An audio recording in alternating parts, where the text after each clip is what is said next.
So ayan, nandito pa rin tayo sa bahay natin. Interview na natin sila kung sino yung mga tumutulong. In-advise din natin na lumapit kay Senator Rapi Tulfo. Kaso nga lang, ayun, inanapan pa sila ng vaccine, kung ano-ano, hindi man lang kinonsider o inano man lang ng, ewan ko, mukhang siguro kung sino man makakapanood, matulungan natin sila Ate Kabahog, no, yung magkapatid, kahit paano yun.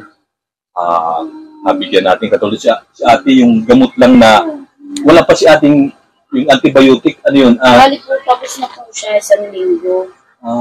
Tapos pagbalik doon, pinreliver na lang talaga din. Kasi cancer na. Oo. Tapos ate, yun, si ate, yun na lang, tawag doon. Susunod, ano ba?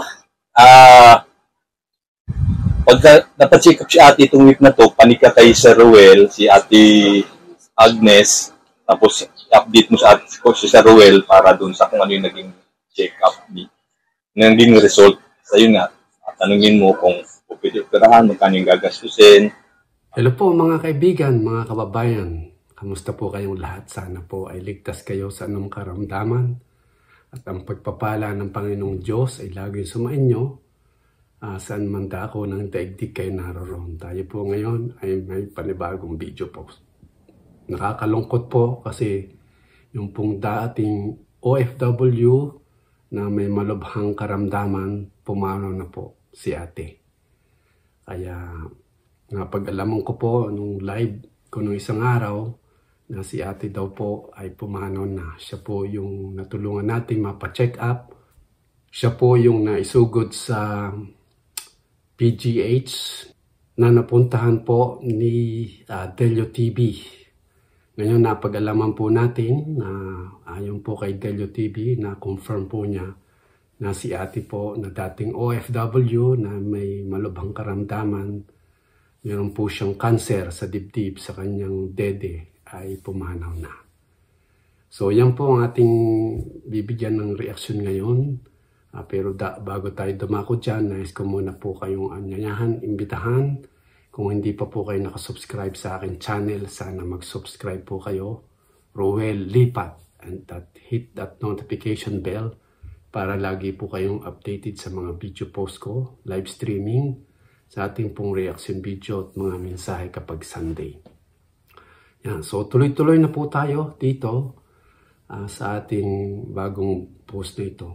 Noong pong isang araw, nag-live po ako at ito nakahingi po tayo ng update kay Delio TV na ito nga pong kababayan natin na dating OFW na lumapit po kay Senator Rapi Tulfo. Unfortunately, hindi po siya nakasurvive. Napag-alaman ko rin po na siya po ay binigyan ng tanning 4 to 5 days. Unfortunately, yon hindi po siya humaba ang buhay pagkos siya po ay kinuha na ng ating Panginoon. Kaya nakakalungkot po, pero yan po ang realidad. Ang buhay po ng tao ay pahiram lamang mula sa ating Panginoong Diyos.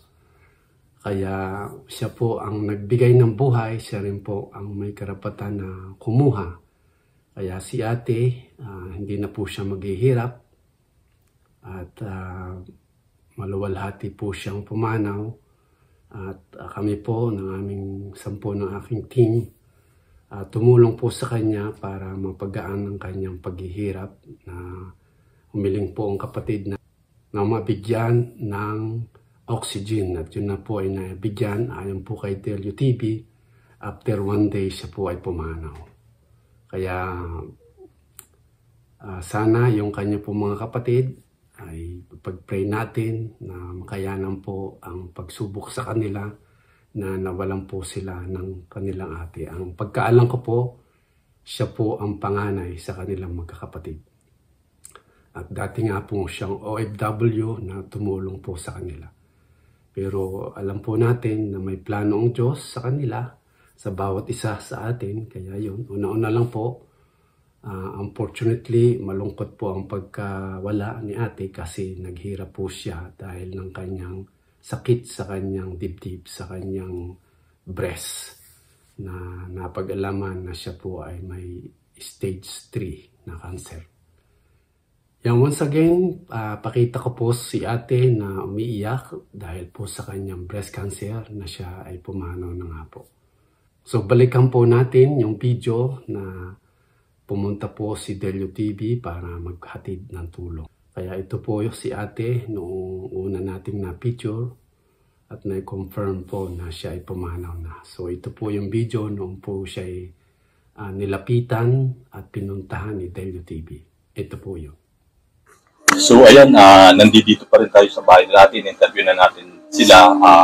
Kung sino yung mga tumutulong. Il-advise din natin na lumapit kay Senator Rapi Tulfo, kaso nga lang, ayun, inanapan pa sila ng vaccine, kung ano-ano, hindi man lang kinonsider o inano man lang ng, ewan ko, mukhang, siguro, kung sino man makakapanood, matulungan natin sila Ate Kabahog, no, yung magkapatid, kahit pa paano, yun, nabigyan natin katulad si ate yung gamot lang na wala pa si ating yung antibiotic, ano yun? Balik po, tapos na po siya isang linggo. Tapos pagbalik doon, pinreliver na lang talaga din. Kasi cancer naman. Oo. Tapos ate, yun, si ate, yun na lang, tawag doon. Susme, luba. Pagka napacheck up si ate itong week na to, panika kay Sir Ruel, si ate Agnes, tapos update mo sa ate si Sir Ruel para doon sa kung ano yung naging check up, naging result. So yun nga, tanungin mo kung pwede operahan, magkano yung gagastusin. Yan, talagang nakakalungkot po, pero talagang wala po tayong magagawa.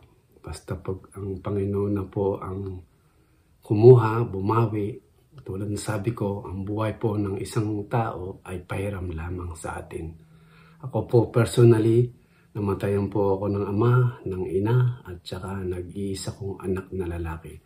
Napakahirap po talaga, pero wala po tayong magagawa. Kailangan po nating tanggapin ang katotohanan na ang Diyos ang nagbibigay ng buhay at siya rin po ang kumukuha. Ito pong pagkakasakit ni ate ay kaloob po ng kaaway. Lagi ko pong sinasabi sa inyo na tayo mahal na mahal ng Diyos. At dahil sa pagmamahal ng Diyos sa atin, tayo po ay inaatake ng kaaway upang ang Panginoong Diyos amang nasa langit ay saktan ng kaaway. Kasi bilang Diyos ama sa langit, na makita po ang kanyang mga anak dito sa lupa, na pinapahirapan ng kaaway ay masakit din po para sa Panginoong Diyos natin. Kaya yun po ang ginagawang pang-atake ng kaaway na si Satanas upang saktan ang ating Diyos amang nasa langit.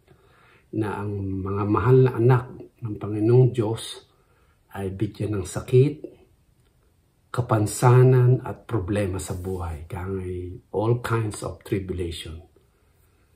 Pero ang kagandahan po niyan ay ang Panginoon ay hindi natutulog at mayroon pong gantimpala sa mga taong magtitiis hanggang wakas. Yan. Maraming salamat po sa inyong panunood. Sana kahit paano ay nabigyan ko po kayo ng update tungkol kay ate na dati pong OFW na nagkaroon ng malubhang sakit. Ngayon po ay pumanaw na.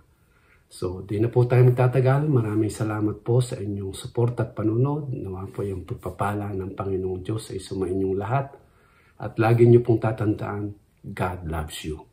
And Jesus died for your sin. See you soon. Bye-bye.